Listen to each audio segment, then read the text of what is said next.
રાજકોટના ભક્તિનગરમાં પત્નીના ત્રાસથી પતિએ ફરિયાદ નોંધાવી છે। મહિલાએ છૂટાછેડા આપવા માટે 1 કરોડની માંગ કરી હોવાની ફરિયાદ થઈ છે। 14 વર્ષ પહેલા થયા હતા બંનેના લગ્ન અને લગ્ન બાદ મહિલા પતિ અને સાસુને ત્રાસ આપતી હોવાનો પણ આરોપ થયો છે। મહિલા યુવકના ઘર પર પથ્થરો મારીને પરેશાન કરતી પણ દેખાઈ છે। ત્યારે સમગ્ર ઘટનાના સીસીટીવી દ્રશ્યો પણ સામે આવ્યા છે।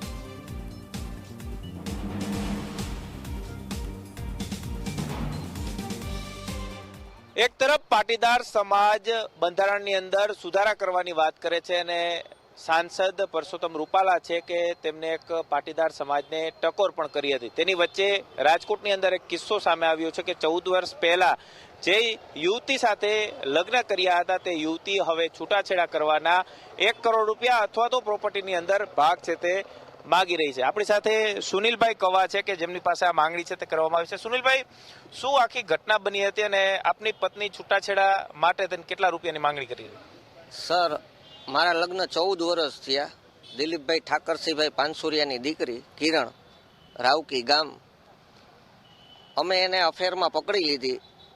મારી બાજુમાં રહેતા એની સાથે એનું અફેર હતું। અમે પકડી લીધા પછી અમે અમારા સસરાને કીધું ભાઈ આવી રીતે આમ છે, એટલે સમાજના આગેવાનો થ્રુ થઈને સમાધાન થયું।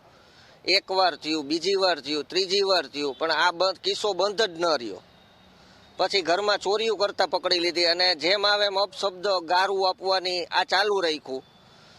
પછી હવે એ લોકોએ 1 કરોડની માગણી કરેલ છે અમારી પાસે અને પ્રોપર્ટીમાંથી 3જો ભાગ જોઈ છે। આવી રીતે કરે છે। હવે અમને માનસિક હેરાન, ઘરે આવીને ગારું બોલી જાય છે, પથ્થરના ઘા કરી જાય છે, અમારા સગા સંબંધીમાં ફોન કરીને હેરાન કરે છે અંધાઈને।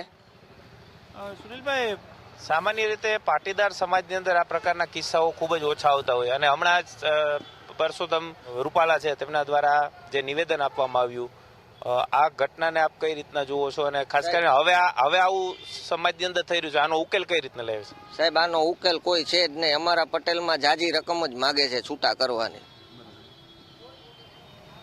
આમાં કઈ રીતના રસ્તો કાઢી શકાય? આ પ્રકારના જે કેસ હોય તમારા સમાજના, તો તમારો આ કેસ છે, આની અંદર કઈ રીતના ઉકેલ આવી શકે? મને એટલી ખબર પડે છે સાહેબ, જેનો વાક હોય એને કાંઈ દેવાનું જ ન હોય।